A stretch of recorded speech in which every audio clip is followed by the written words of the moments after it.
Un saludo a todos y bienvenidos al canal. El tratado Libellus de Anticristo, escrito por el monje Azzo, que vivió del 920 al 992, alcanzó una gran popularidad y fue objeto de numerosas adaptaciones durante la Edad Media.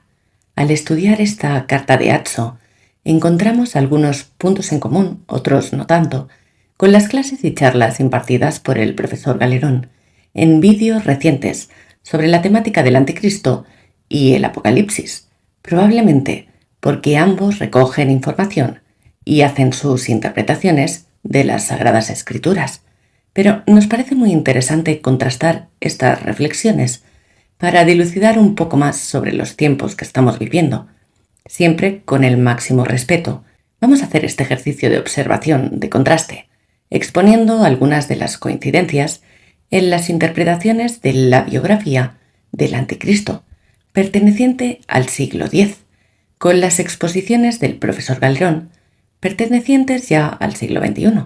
Uno de los textos históricos que más contribuyeron a definir la imagen del Anticristo es el que tratamos hoy, perteneciente a la Edad Media, que fue la carta que el monje Azzo de Montier-Ender escribió a la reina Gerberga de Sajonia, por encargo de esta.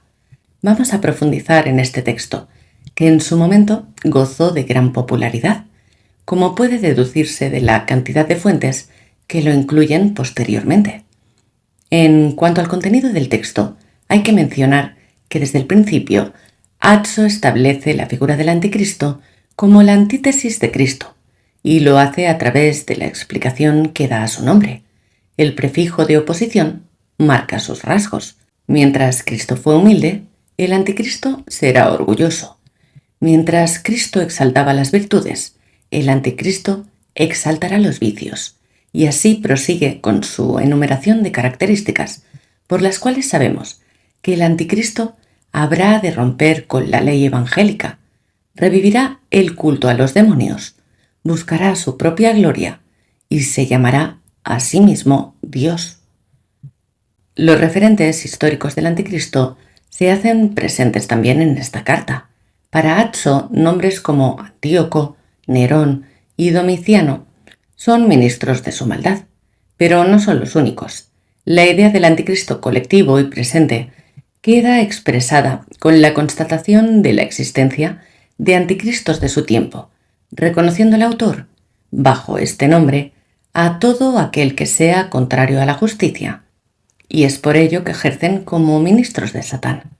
Yo recuerdo que en temas anteriores he advertido que lo que estamos viviendo en la actualidad no es fruto de ninguna casualidad, sino que todo responde a un plan inteligentemente diseñado por una inteligencia muy superior a la humana.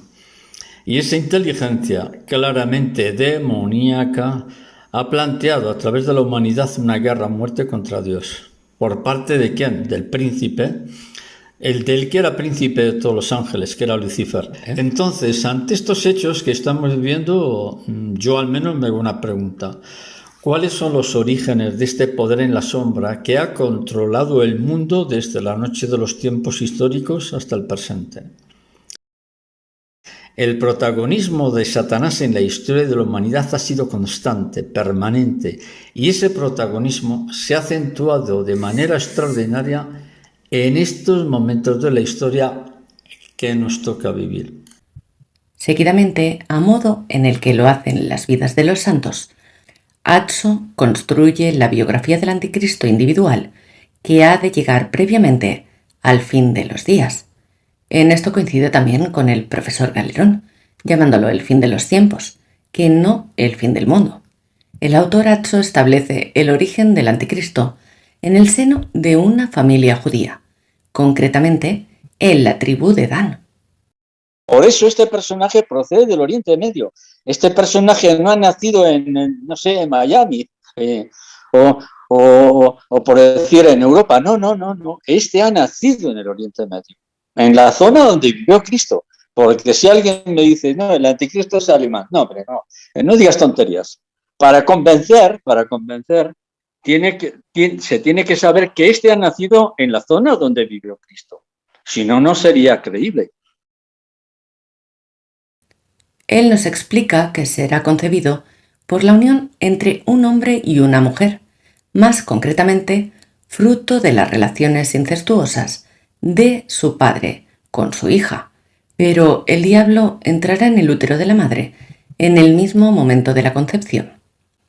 Y el poder del diablo le protegerá siempre.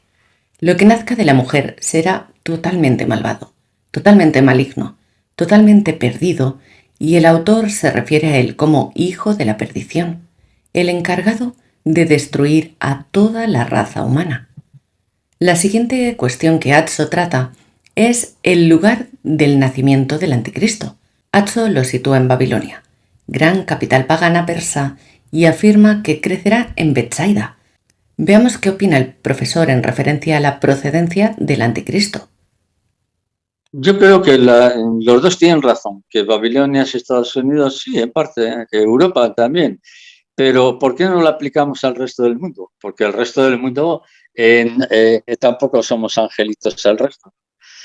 Es cierto que Estados Unidos es la que está llevando la batuta, la batuta de la orquesta, y está inclinando al mundo hacia un caos absoluto. Yo creo que el Babilonia somos todos, el mundo entero, porque la corrupción afecta a todos. Su educación, según Atso, correrá a cargo de magos y de ellos aprenderá las artes malignas y los espíritus malignos le acompañarán. Volverá a Jerusalén y torturará a aquellos cristianos que no se conviertan a su fe. Levantará el templo, se circuncidará a sí mismo y se hará pasar por el Hijo de Dios. El anticristo, lo que hay dentro de la carcasa del bastidor, porque el cuerpo, nuestro cuerpo es un bastidor, ¿no? Donde está el espíritu que Dios ha infundido a nosotros. En realidad, lo que hay dentro del anticristo es Lucifer en persona. Es decir, Lucifer asume el poder de la Iglesia Católica. Asume él a través del anticristo. Las actividades del anticristo ocupan las siguientes líneas de la carta. De forma inversa a Cristo, que se acercó a los humildes y a los desposeídos para comunicar su mensaje, el anticristo convertirá a príncipes y reyes a su causa y atacará todos aquellos lugares por los que Cristo pasó, y una vez arrasados, su mensaje se expandirá por el mundo a través de mensajeros. Atso también cuenta de sus falsos milagros, algunos tan espectaculares, actos contra natura, que incluyen árboles que florecen fuera de su estación, lluvias de fuego y mares en calma, además del don de la resurrección de los muertos. Gracias a estos prodigios, contará con numerosos seguidores, a quienes marcará en el rostro y en la mano derecha. Tras ser adorado por Gog y Magog, la reina de las Amazonas o los reyes de Libia, Etiopía y Egipto seguirá los pasos del Mesías y reunirá a sus huestes en el Monte de los Olivos, para que asistan a su ascensión, aunque San Miguel lo derribará en el aire y finalizará en el infierno. A diferencia de los tratados teológicos, aquí el anticristo cobra una dimensión humana, que hace uso del terror, pero también de la generosidad con sus discípulos, a quienes retribuye con el dinero obtenido mediante sus habilidades alquímicas. Esta Vita es esencialmente una visión contrapuesta de la vida de Cristo, y otra prueba de ello es esta lluvia de fuego. Así como en el Nuevo Testamento, la llegada de Pentecostés, en la que el Espíritu Santo se manifiesta a los apóstoles a través de lenguas de fuego, es posterior a la ascensión. En esta vida del anticristo, el fuego proviene del cielo y es previo a una ascensión fallida, algo así como un pseudo-Pentecostés, previo a una pseudo-ascensión. Precisamente esta habilidad propiciaría la confusión. ¿Qué es lo que pretende el anticristo? Podrían tomarle por Cristo en su segunda venida, como muy bien nos ha explicado y desarrollado en algunos encuentros el profesor Galerón. Él se proclamará Cristo, que Él es Cristo, el verdadero Cristo es. O sea, porque si dijera, bueno, pues no, mira, yo soy el hermano mayor de los extraterrestres, por decir algo. Bueno, bien, digamos que no diría nada nuevo. No. Él se va a proclamar Cristo. Él va a decir, yo soy el verdadero Mesías. Cuidado con esto. Entonces, esto ya el mismo Cristo lo hizo, lo refleja en el momento del Evangelio. Vendrá otro en mi nombre y a ese le seguiréis todos. Efectivamente, él ante el mundo proclamará que él ha sido enviado personalmente por Dios y la humanidad lo creerá. Cuidado. ¿Por qué? Porque antes ya la sociedad, a través de los sistemas educativos, de los colegios, universidades, institutos, se ha educado a las nuevas generaciones en una adoración a alguien, a un líder, a una especie de Dios. Y la sociedad, dado que ya nadie resuelve los problemas, porque estamos viendo la degradación sexual, la degradación económica, la pobreza, estamos viendo una sociedad que se está autodestruyendo. Entonces ya la gente lo que quiere es un poco de tranquilidad. Oiga, que alguien resuelva esto. Que alguien, oiga, por favor, que alguien ponga orden a esto. Y esa es la labor. Y ese será el éxito del anticristo. Dirá, señores, aquí estoy yo, voy a poner orden. Y curiosamente, él pondrá orden social en las naciones. No habrá delincuencia, no habrá asesinatos, no habrá robos, porque él conseguirá poner orden social. Y la humanidad diría, este es el personaje que nosotros queremos. Y en ese momento él se dice, señores, yo he sido enviado por Dios a la tierra. Y la gente creerá que él es el verdadero Dios, que es el verdadero Cristo encarnado. Siguiendo algunos textos carolingios anteriores, escritos por Alcunio y Jaimo, Azzo nos cuenta que la forma del anticristo se alzará contra los cristianos, a través del terror, a través de regalos y a través de prodigios. Y si nada de esto funcionase, la tortura y la muerte serían el único final posible, por la espada, abrasados en calderas o devorados por bestias, entre otras muchas torturas. Imágenes terroríficas servirían de base para la iconografía diabólica posterior. Estos momentos de tribulación se prolongarían durante 3 años y medio, un periodo en que Dios acortaría los días para que la humanidad se salvase de la extinción. Respecto a esto tenemos una referencia casi exacta del profesor Damián Galerón. Después de la aparición del anticristo, transcurrirán 3.5 o 7 años antes de la parucía.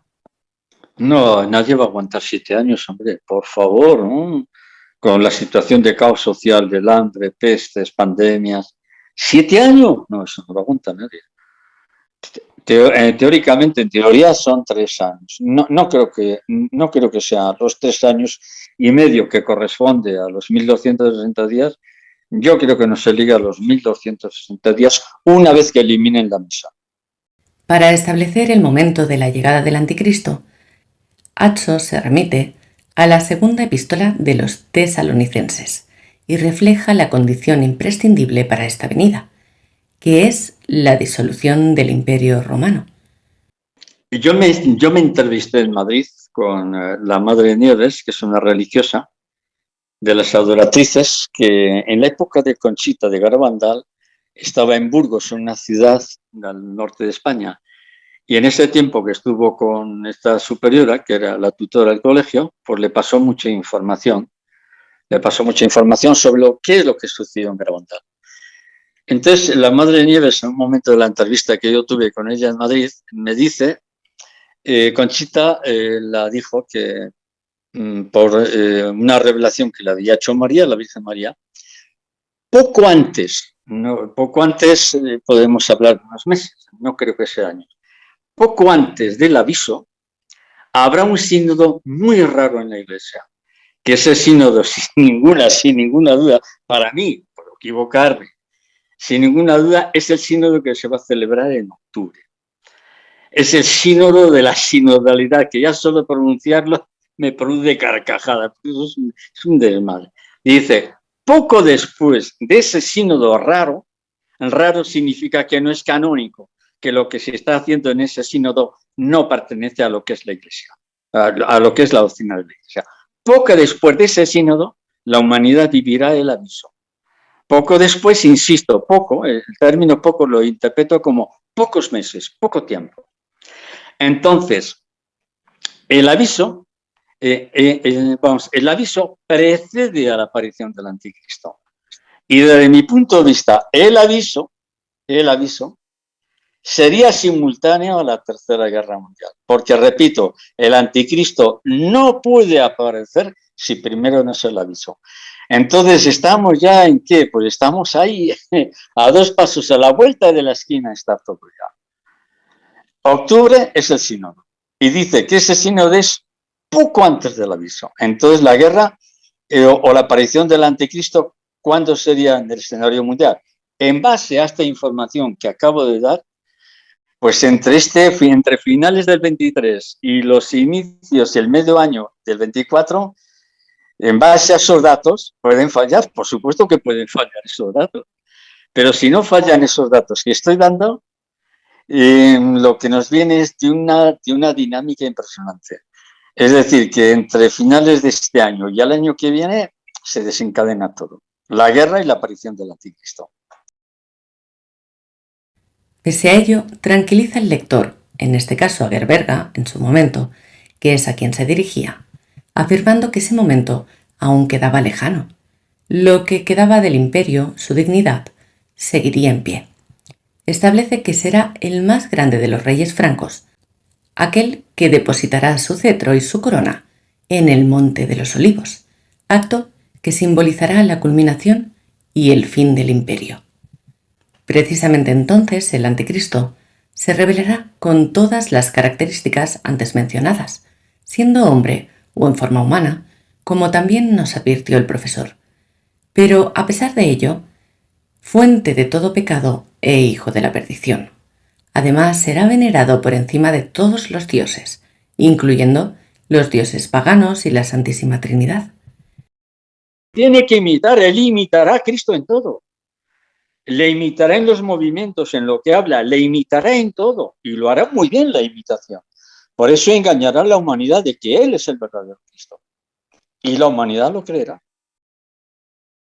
Este hombre es la solución a todo. Y ahí se cumple una de las mayores abominaciones, que es la violación de lo más sagrado del templo, que es pasarle el poder al mismísimo Satanás.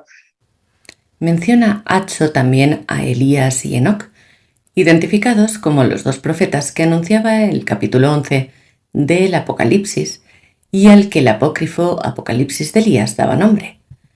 Con su llegada precederían a la batalla y prepararían a los elegidos para combatir al anticristo. Galerón hace otra interpretación sobre Enoc y Elías. Si vamos al texto del Apocalipsis, que habla del regreso de Enoc y Elías, pero es que Enoc y Elías en este caso es un símbolo, es un simbolismo. Por lo tanto, ¿esos personajes aparecerán? No. ¿Por qué? Porque ya en su día ellos representaron una escena, vamos a decirlo así. No pueden volver a representar la misma escena porque no tiene sentido. Entonces, en el versículo siguiente, que es donde la gente no quiere leerlo, dice que esos dos personajes son 2 olivos. Amigo, eso es lo que la gente no quiere fijarse. En los olivos, el olivo simboliza las bendiciones de Dios al pueblo, en este caso el pueblo judío. Por lo tanto, estos 2 olivos simbolizan 2 grupos religiosos. ¿Por qué? Porque el mismo Apocalipsis lo dice. Entonces, ¿este grupo cuál sería? Un pequeño resto del pueblo judío, que desde luego no es el cabal, no son los házaros, sino son los de origen semita, como los sefarditas, un pequeño grupo del pueblo judío y un pequeño grupo del pueblo cristiano, serían ese símbolo de Enoc y Elías, porque son 2 árboles, son 2 bendiciones a estos 2 grupos, porque van a ser grupos minoritarios. O sea, los judíos que se convierten no van a ser todos los judíos. No, eso no es cierto.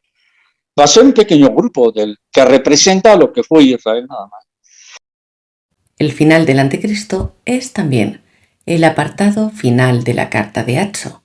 Tras el tiempo de tribulación y muerte, finalmente el juicio de Dios recaería sobre él y moriría por el poder de Cristo, ya sea a través del propio Jesús o a través del arcángel San Miguel, un matiz que no se concreta.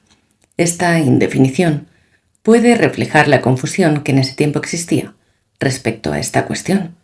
Por otra parte, y siguiendo la tradición de Jerónimo, el Monte de los Olivos será el lugar de su aniquilación, el lugar donde Jesús subió al cielo, aunque Azzo no menciona ningún intento de ascensión. Tras esto, establece Azzo que el juicio final no llegaría inmediatamente, sino en un plazo de 40 días, análogos a los que forman la Cuaresma, periodo de penitencia, o los días pasados por Cristo en el desierto. Recordemos que don Damián nos ha expresado en distintas ocasiones que 40 es sinónimo de purificación. A partir de ahí, Azzo dice que es imposible saber en qué momento Dios ejercerá su juicio. Eso queda a merced de su divina providencia. Termina la carta con unas líneas dedicadas a su destinataria. De esta manera cerraba Azzo uno de los textos centrales en la historia del Anticristo, ya sea por su carácter de recopilación resumida o por suponer una convergencia de tradiciones y textos anteriores.